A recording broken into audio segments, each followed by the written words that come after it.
muncă și familie. Și doar un bărbat poate să facă asta. Dă-i bici acolo, că nu ai nimic de pierdut dacă încerci. Cred că da, și zice muiere, știi? Toate oamenilor sunt focusați pe copil în prima parte, când de fapt focusul trebuie să fie pe mamă. Dar nu te mai gândești la bucile alea care trec pe stradă. Femeia ta nu este mama ta, tu acum ești bărbat responsabil. Au trecut și ți-ai văzut de viață mai departe. L-am prins pe Dumnezeu de picior. În emoție, dacă nu ești aliniat, se simte prost. Familia pe care o am în momentul de față m-a făcut să conștientizez. Mama depune cele mai mari eforturi când copilul vine pe lume. Bună, mă bucur tare mult să te am aici. Ăsta este primul meu vlog despre călătoria, experiența de a fi tătic. Este prima lună, să zic.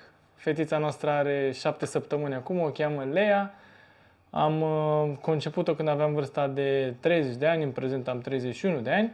Și astăzi o să răspund la top 5 întrebări pe care și le pun proaspeții tătici. Am în partea stălată în afara cadrului pe sublima mămică și fetița noastră.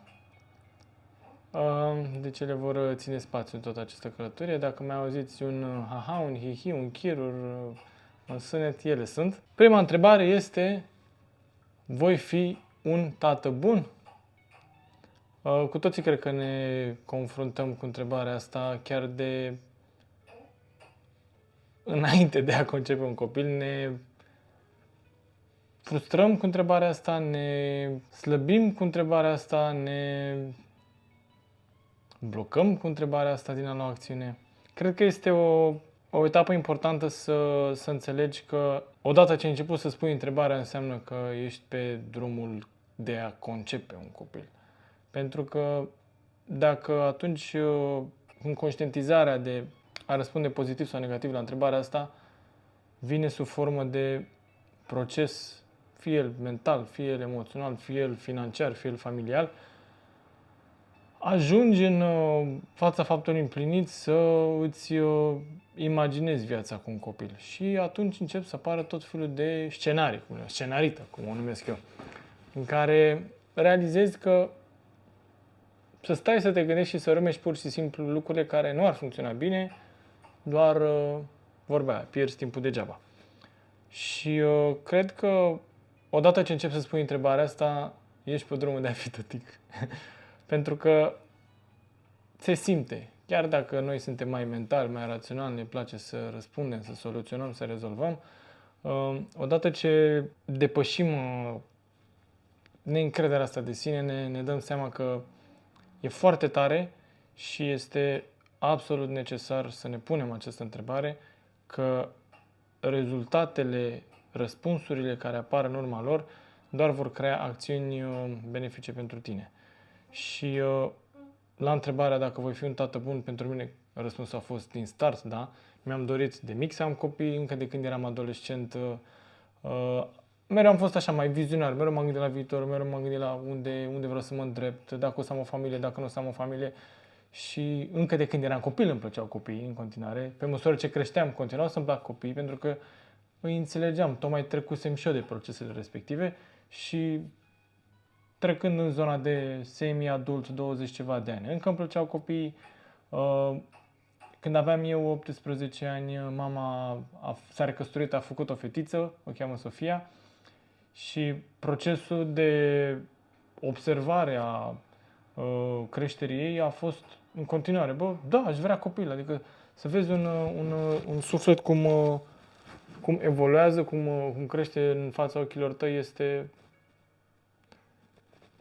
the meaning of life la un anumit nivel. Și să reușești ca bărbat, indiferent dacă ai fetiță sau dacă ai băiețel, să reușești ca bărbat să te conectezi la energia respectivă de copil, nu doar că îți reamintești ție de copilărie, ci pur și simplu te face să retrăiești viața. E ca și cum ai derula un pic firul înapoi, dar tu ai deja conștientizările adultului care ești acum.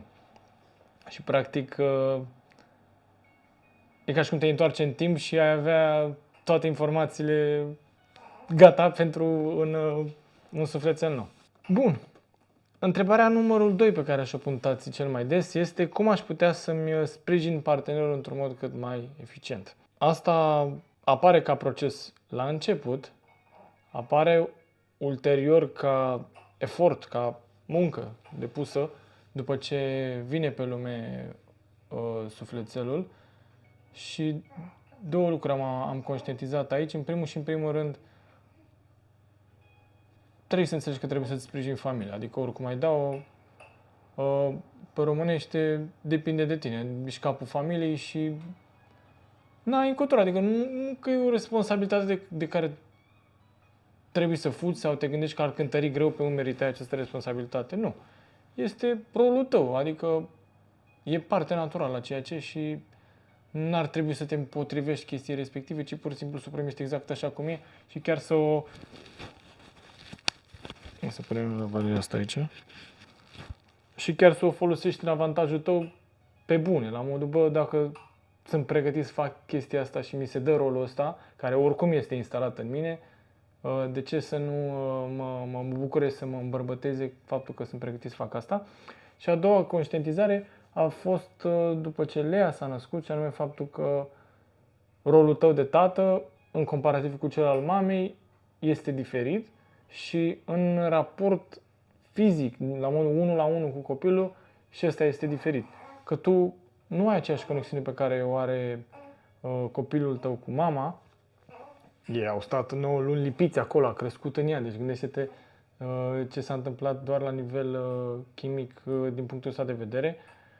Deși sunt 50-50 la nivel genetic, copiii vin cu o conexiune mult mai mare cu mama lor în primii ani de viață. După aia ușor încep să lege și cu tații.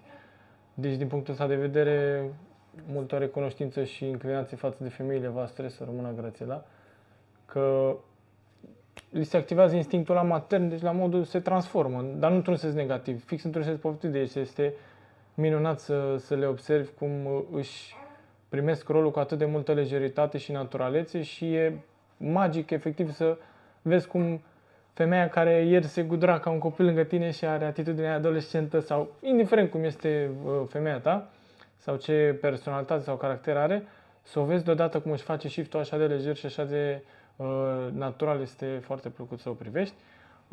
Tu nu poți să alăptezi, tu nu poți să te conectezi cu copilul tău instant cum o face mama copilului.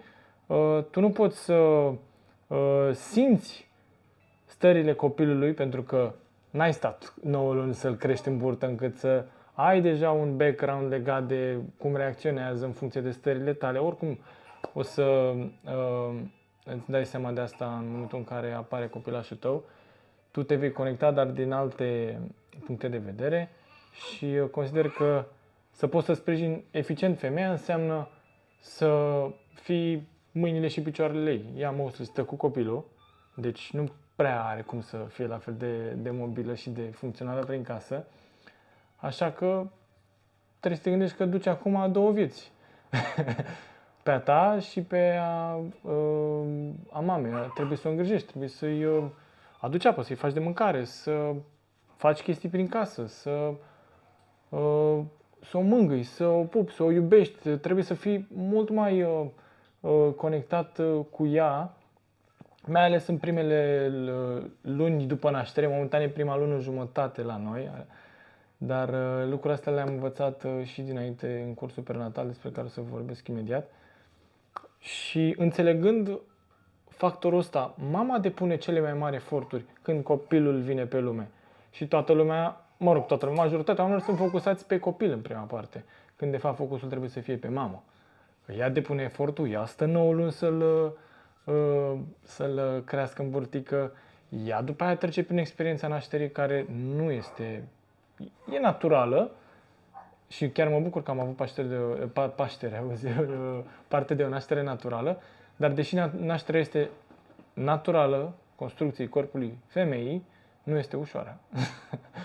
Nu este nedureroasă. Imaginează cum ar fi să se deschidă corpul tău acum, să iasă 20-30 de centimetri diametru de organism viu. Again, noi nu putem să concepem lucrurile astea nici măcar la nivel mental, nici măcar la nivel fizic. Ați văzut că sunt chiar și testele, experimentele alea de îți pun niște ventuze pe tine care îți transmit stimulul de durere și la femei că e undeva la 50 ceva de unități de durere când nasc și le pune bărbaților aici în zona burții 10 unități de durere și efectiv se tăvălesc pe jos, nu fac față, da? Corpul femeii duce mult mai multă durere. Deci din punctul ăsta de vedere sprijină și femeia, în special psihoemoțional în primele luni după naștere, ea este cea mai importantă, ea este focusul. Copilul oricum o să te topești când o să-l vezi, oricum o să te umpli de admirație, respect, iubire când o să ți-l ții în brațe și o să te uiți în ochii lui sau ei. Atât pe partea asta, momentan. Și poți să o întrebi. Cu ce pot să te ajut? Mai ai nevoie de ceva? Chiar dacă ea nu zice, sau chiar dacă tu ești rob de oboseală și nu mai ai chef să-i oferi niciun ajutor, întreabă, iubire, poți să te mai ajut cu ceva? Mai ai nevoie de ceva de la mine? Contează enorm întrebările astea și o să-ți dai seama cât de importante sunt momentele astea, că te educă și pe tine ca bărbat să înveți să comunici mai eficient cu femeia ta. Da, iubire, zi. Dai catul, nu? Da. Spune-le oamenilor, bărbaților, că afecțiunea bărbatului către mamă stimulează alăptarea. Așa, bravo și asta. Alăptarea lină are la bază iubirea bărbatului către femeie. Foarte tare. Da. Mi s-a șoptit aici în cască să menționez și faptul că iubirea pe care și afecțiunea pe care noi o oferim mamei este foarte importantă, deoarece emoția din corpul mamei generează hrana pentru bebeluș. Cu alte cuvinte, cu cât pui mai multă iubire în femeia ta și înainte și în timpul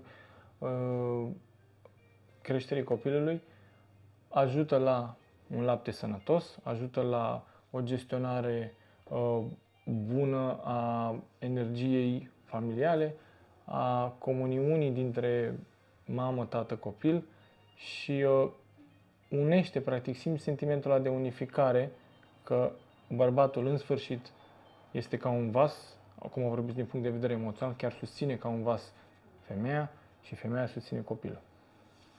Mai departe, mergem la întrebarea numărul 3. Asta o să vă placă. Cum reușesc să găsesc echilibru între muncă și familie? Cred că aici ați de punctat următoarele lucruri. 1. Ai nevoie să fii sănătos ca să poți să faci lucrurile astea. 2. Munca pe care o faci trebuie să-ți aducă bani, dar trebuie să-ți și placă, că dacă tu vii de la muncă frustrat, supărat, nervos cu energia respectivă, intri pe ușă cu energia respectivă și energia respectivă o să trebuiască să fie gestionată în casă.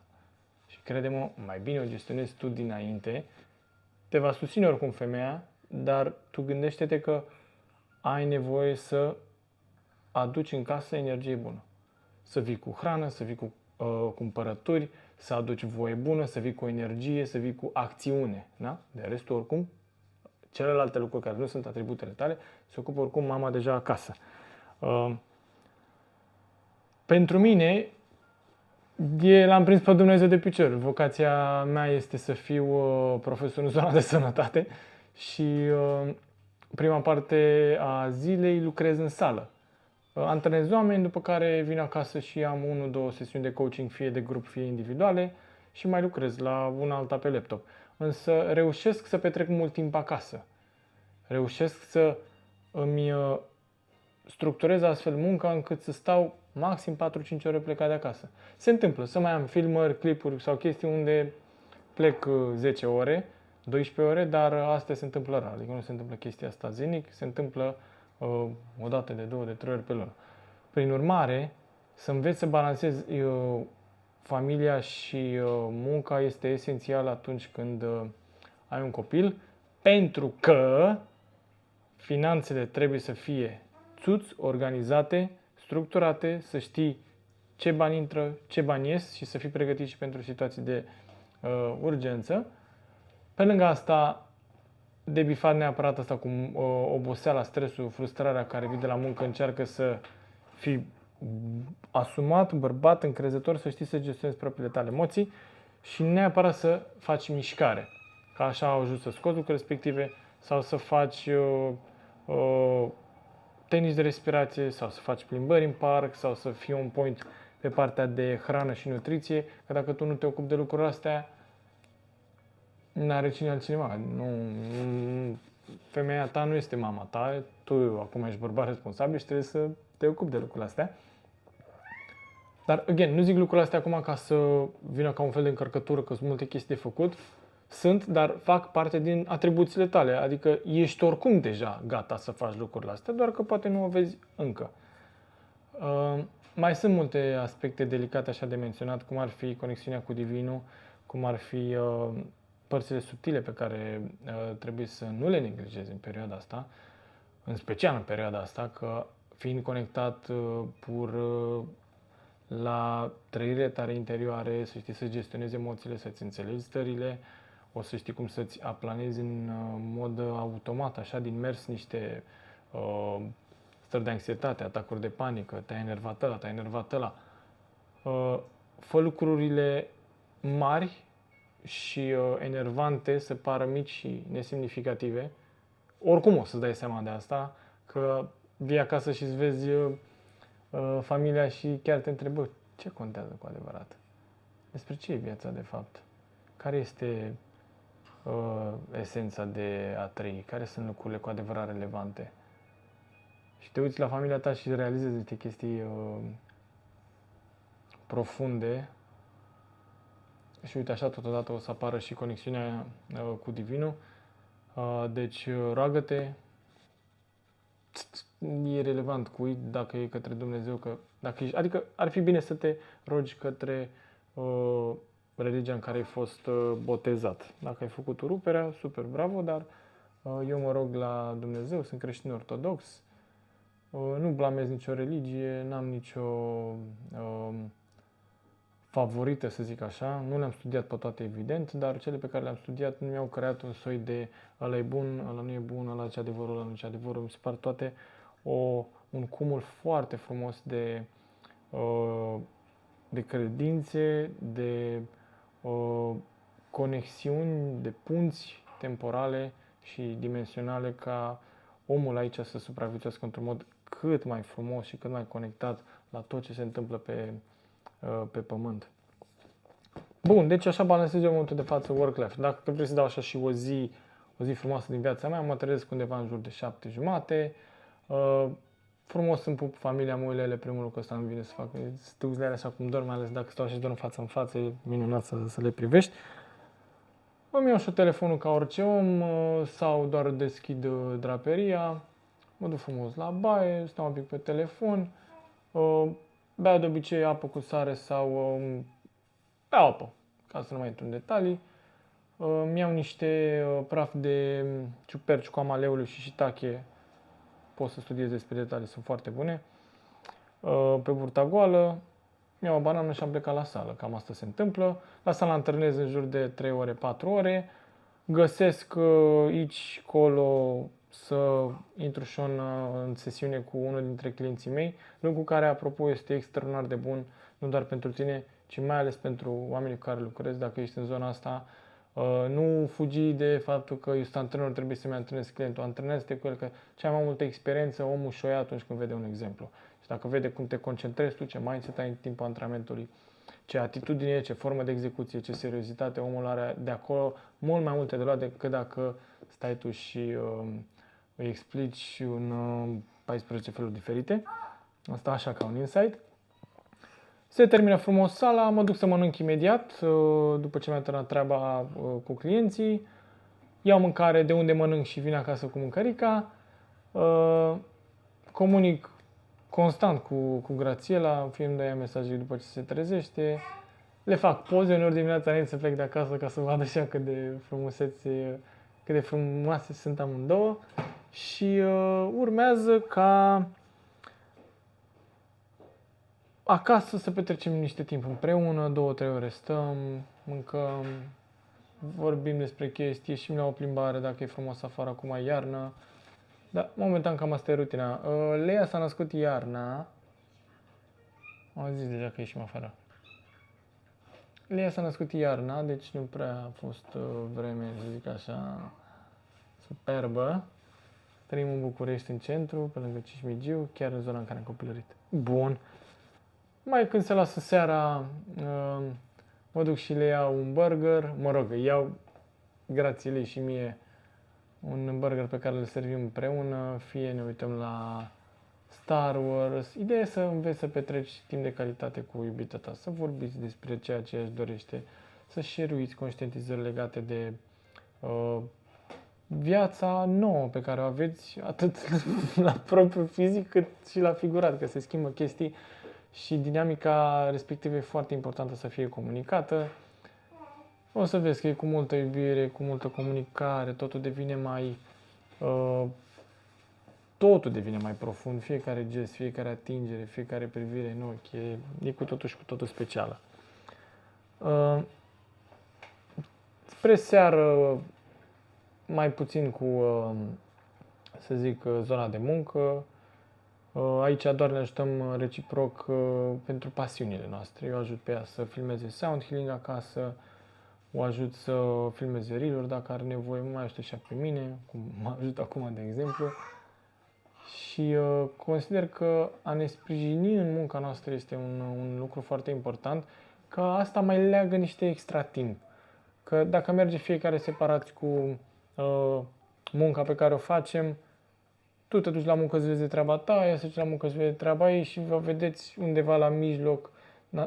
Nu e același lucru decât dacă vă susțineți să faceți munca. Vă dați sfaturi legate de cum ați putea să vă îmbunătățiți carierele unul altuia. E foarte frumos să împărtășiți toate aspectele vieții voastre, pentru că toate aspectele fiecăruia sunt parte din viața celuilalt. Fie că vrei, fie că nu vrei, ce face ea e al tău, ce faci tu e al ei. Mergem mai departe, la întrebarea cu numărul 4. Ce se întâmplă dacă nu reușesc să mă conectez de la început cu bebelușul meu? Fix ce vorbeam și mai devreme, e mai natural să se întâmple asta din partea mamei, însă asta nu înseamnă că trebuie să pui presiune pe tine cu acest mic factor. Mintea bărbatului are ca un lag în momentul de față, da? Deci durează până începe și e un proces natural. De aceea îți recomand să te conectezi cu sufletul copilului tău înainte să-l concepi. Noi am făcut un lucru foarte frumos și anume, după ce am stabilit de comun acord că vrem să avem un copil, am început să ne rugăm. Să ne rugăm în fiecare zi, ne puneam mână la mână. Știi, când te rogi singur, ori face așa, ori face așa, da? Doar că eu făceam așa cu mâna mea și acum mâna ei.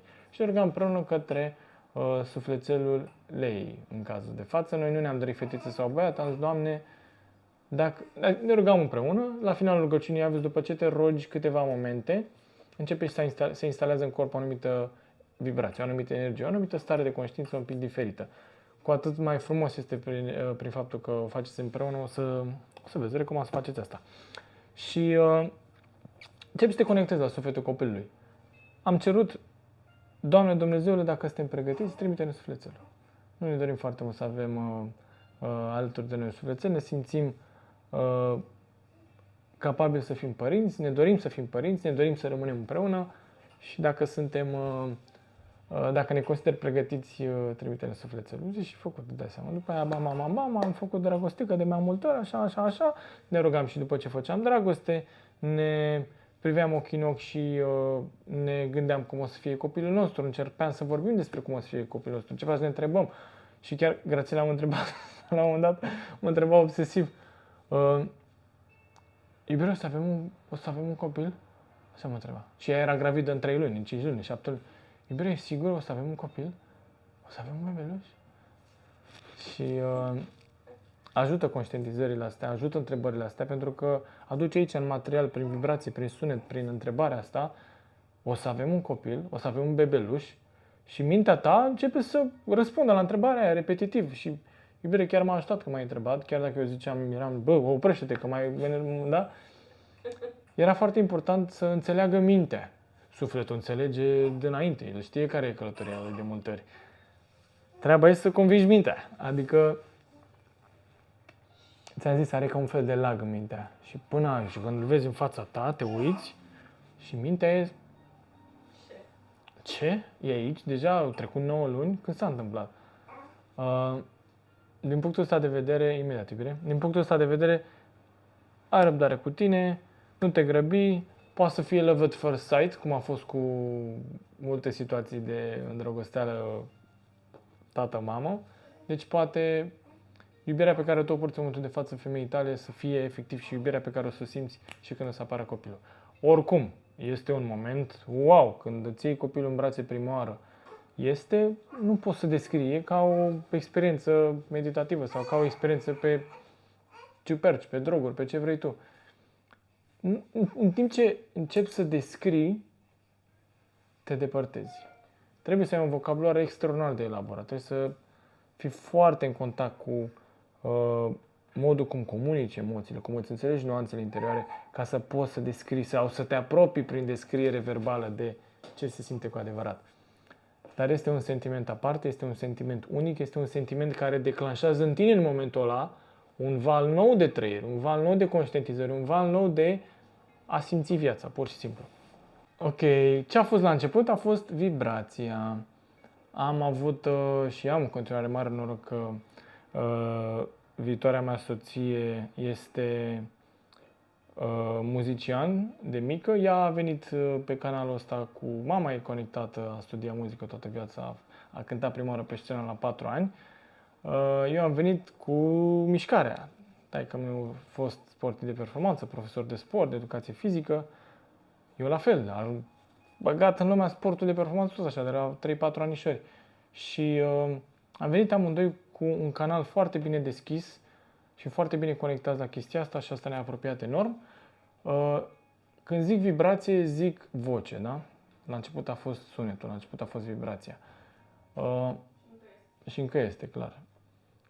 Iar conexiunea cu copilul, pe care atât eu cât și ea am săvârșit, a fost prin voce. Am făcut humming, am vorbit cu ea, stăteam la burtica ei în timp ce creștea și vorbeam cu ea. Când am aflat că e fetiță, îi ziceam Lea, Lea, Lea în continuu, îi cântam Lea, îi spuneam Lea pe toate părțile burții, stăteam cu gura pe burtă, făceam omuri, minute bune. Asta a fost oricum, era ritualul nostru înainte să vină Lea. Când ne băgam la culcare, făceam câteva omuri împreună sau humming-uri, cum vrei să le numești. Și ritualul respectiv a devenit până în prezent ritualul nostru de culcare pe care îl facem și cu ea. Și omurile funcționează foarte frumos pentru copii, chiar te îndemn să studiezi asta, să vezi cât de frumos este să-ți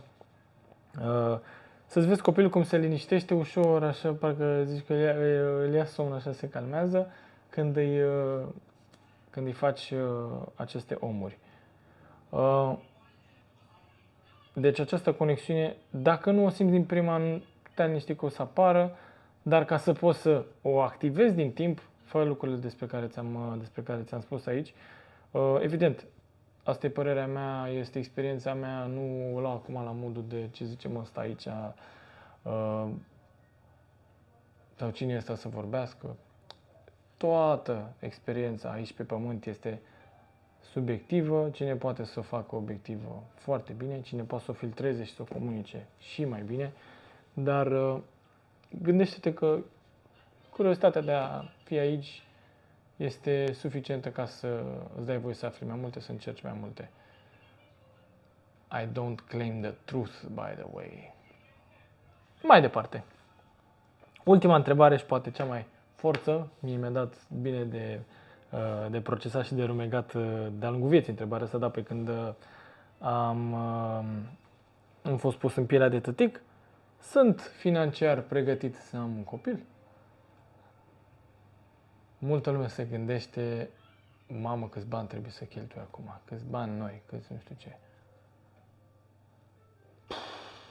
Dar trebuie să iei asta în calcul, mai ales ca tătic. Trebuie să te gândești în momentul de față, faci bani pentru tine, bravo. Fă bani pentru 3.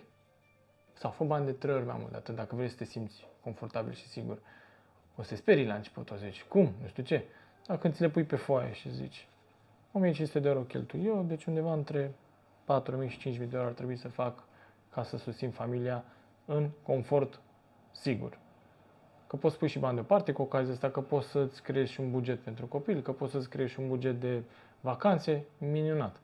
Dar odată ce există comuniunea asta și dacă și mama știe cum să comunice deschis, adică comunicarea asta, în special conversația despre bani, trebuie să fie prezentă săptămânal în familia ta și să-i spui, bă, asta e situația, ăștia sunt banii pe care îi facem, ăștia sunt banii pe care putem să-i facem dacă facem asta. Dacă și mama contribuie în vreun fel foarte bine, mostly lasă să fie ăia banii ei, nu te băga acolo să-i folosești tu, dar ajută la gestionarea și managerirea banilor as a whole ca familie, again îți revine ție ca responsabilitate. Și dacă ești bărbat, this is your game. It's in our nature to make money. It's in our nature to provide. It's in our nature to think about solutions. And it's their nature to bring us comfort, a family, a child, to bring us love, nurturing and care. Bine și pe engleză. Așa, zi, bre. La partea asta poți să zici femeilor, mai zici pentru femei, comunicațiile bărbaților, nevoile cu subiect și predicat. Da. Fără să intrați în povești, fără... Eu am nevoie de asta, pentru că noi nu putem să anticipăm multe dintre... Aha. Cum ți-am și eu, Da, mă gata, am dar înțeles. de ce nu?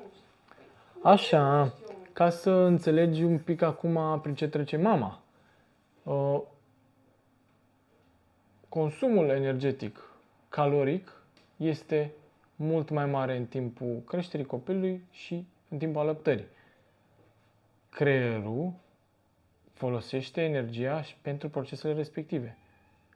Este mai lentă, mai molâie, dar în același timp mai directă, mai prezentă în emoție. Când are nevoie să facă ceva în special pentru copilul ei, imediat sare. Deci acum să te gândești că trebuie să susții din punctul ăsta de vedere această înmuiere a muierii. Cred că da, și zice muiere, știi? Că mamele, când devin mame, sunt moi, pentru că ele trebuie să primească copilul ăla. Copilul, dacă se pune puțin, stă pe tare, stă pe oase, stă pe mușchi. Dacă nu ești burtos. Pe mamă stă palat de 70 de stele, cu delulețe, moi, calde, fierbinți, țățele fierbinți, efectiv, la femeie. Curge viață prin femeie și gândește-te că tu trebuie să sprijini toate chestiile astea. Deci, dacă ai abilitatea să faci asta, du-te la femeia ta și spune: femeie, comunică cu subiect și predicat care sunt nevoile tale. Sau dacă ești femeie, du-te la bărbat și spune cu subiect și predicat care sunt nevoile tale. Ce ai nevoie de la bărbatul tău? Bă, vreau să-mi iei săptămânal 70 de nuci de cocos, de băut, ro, cum vrea a mea, dar nu vrea 70, vrea și acolo câteva.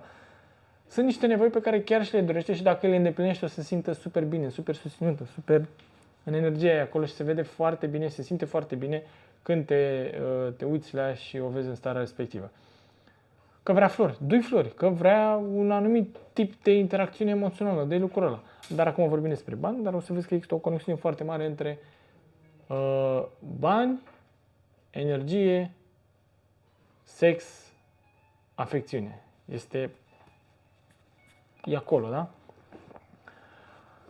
Ce mai trebuie să mai ții cont aici? Fă bani din mai multe surse.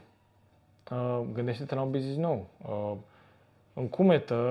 Încumetă-te să iei acțiune cu niște idei, poate, de business pe care le-ai pus în aplicare. Dă-i bici acolo, că nu ai nimic de pierdut dacă încerci. Și dacă ci iese, bombă. Deci la modul o să fie fix ce trebuie pentru tine. Pregătește-ți totodată acolo un buget de economie, un buget de chestii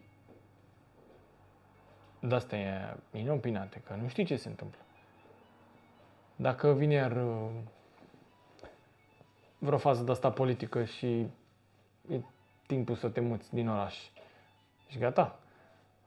Să zic așa, un buget friendly ar fi să fie undeva între 4 și 6 luni de trai puși deoparte. Adică, dacă în momentul de față ai nevoie de 2000 de euro pentru traiul tău, să fie puși undeva la 8-12.000 de euro puși deoparte. Da? Poți să faci un buget de investiții pentru copilașul tău, ar fi foarte drăguț. Gândește că pui în fiecare lună, nu știu, 100 de lei. Tu și 100 de lei soția. Deci puneți împreună 200 de lei ca familie pentru copilașul vostru. Tot puneți acolo, dar gândește-te unde investești, dar nu-i băga la saltea, which is a bad financial advice.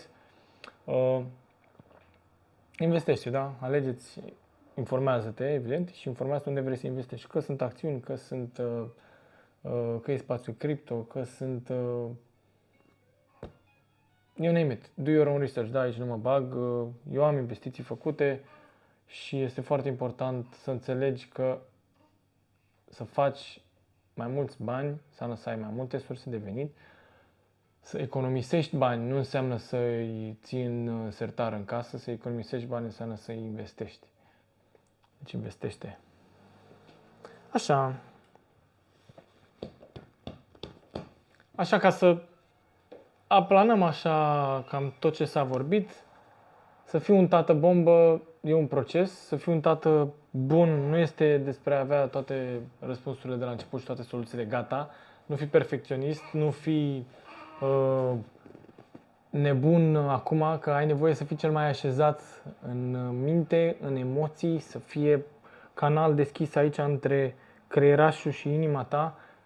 E nevoie acolo de o coerență foarte bună și dacă îți dai voie să te conectezi la ce înseamnă să fii în energia de tată, îți dai seama că ți se activează versiunea pe care ai avut-o ca și creștere de la tatăl tău și o să înveți să filtrezi încă o dată toată informația respectivă, să vezi ce a făcut taică-tu bine sau ce n-a făcut taică-tu bine, că asta e foarte important să înțelegi. Dacă ai probleme cu taică-tu, du-te și rezolvă-ți-le, sau cu maică-ta, du-te și rezolvă-ți-le prin retreat-uri, terapie, meditație. Dacă poți să te conectezi la tine să faci asta, du-te și fă-o, intră acolo, că o să ai foarte multe de beneficiat, pentru că să știi atunci cum să alchimizezi care au fost părțile bune de parenting de luat și care au fost părțile pe care tu nu vrei să le reiei acum, pentru că știi cum au avut efect asupra ta. Ce ne-a spus moașa noastră și subiectul pe care vreau să-l ating aici este un curs prenatal pe care l-am făcut amândoi. Este foarte important ca mama să înțeleagă că ea trece prin enorm de multe schimbări spre deosebire de noi. Noi trebuie să susținem spațiul respectiv și mama are nevoie să înțeleagă din punct de vedere biologic ce se întâmplă cu corpul ei, din punct de vedere emoțional ce se întâmplă cu emoțiile ei, din punct de vedere mental ce se întâmplă cu spațiul dintre tâmple, deoarece femeia trece prin schimbări majore. Noi trecem prin schimbări minore în comparație cu ele. Deci dacă vrei să ții ceva de aici, oferă iubitei tale, soției tale un curs prenatal în timpul perioadei de gestație. Se zice gestație, nu? În timpul sarcinii.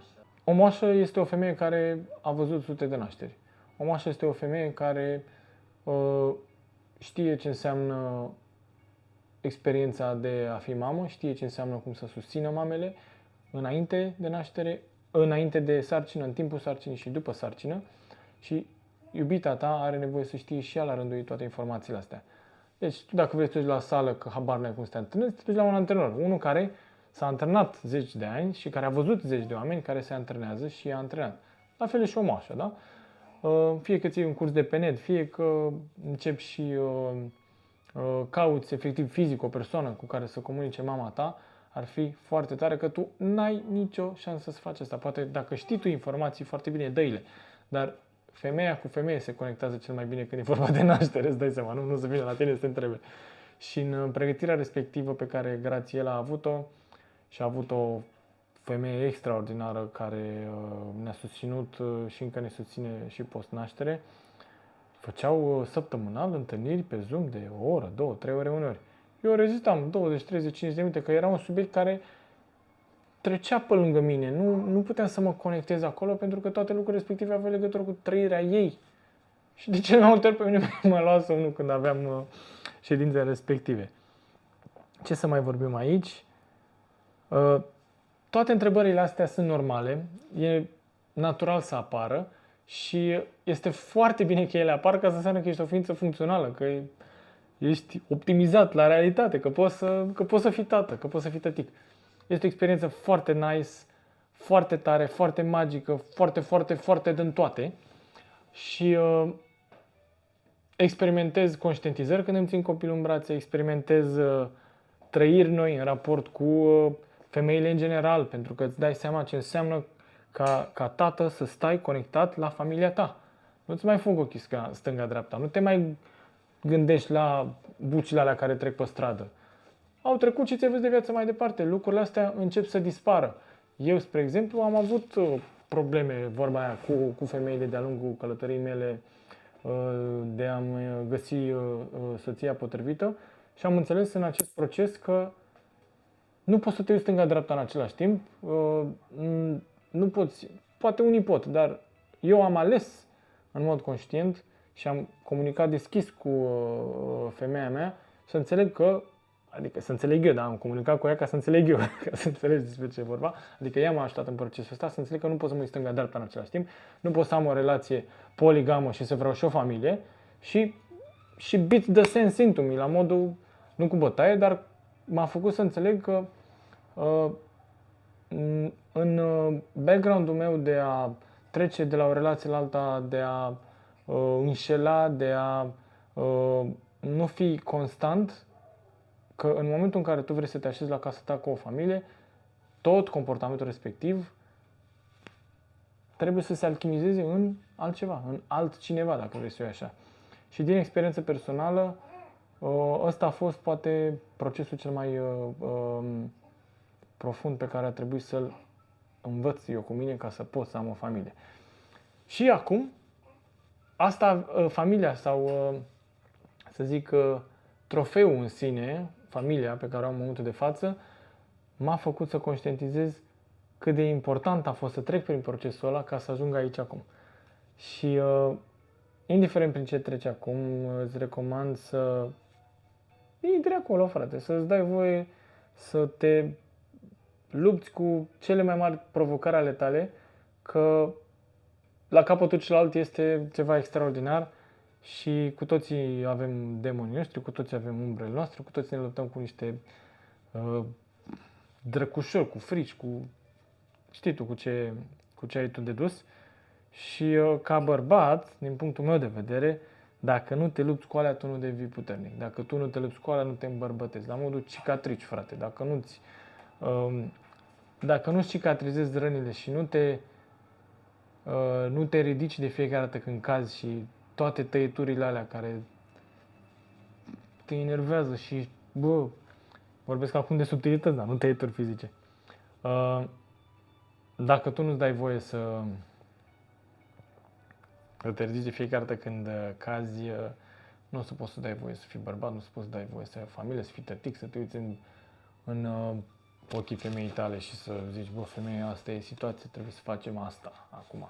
Trebuie să poți să-ți iei inima în dinți, să-ți iei bărbăția în brațe și să zici, aici depinde de mine. Dacă trebuie să iau o decizie pentru familia asta, eu trebuie să o fac. Evident vorbești cu ea, dar sunt anumite decizii pe care femeile nu poate să le cântărească, n-au abilitatea să zică, tu trebuie să zici vorbea, dai cupul în masă, dar nu la modul ăla, adică este decizia finală care cântărește enorm dacă știi să o iei la timpul potrivit. Și doar un bărbat poate să facă asta. Femeia oricum o simte și o intuiește din timp, dar acțiunea îți revine ție. De-aia energia masculină este clasificată de acțiune și energia feminină este clasificată de primire, de creație. Da? Simțire, da. Ce să vă mai zic?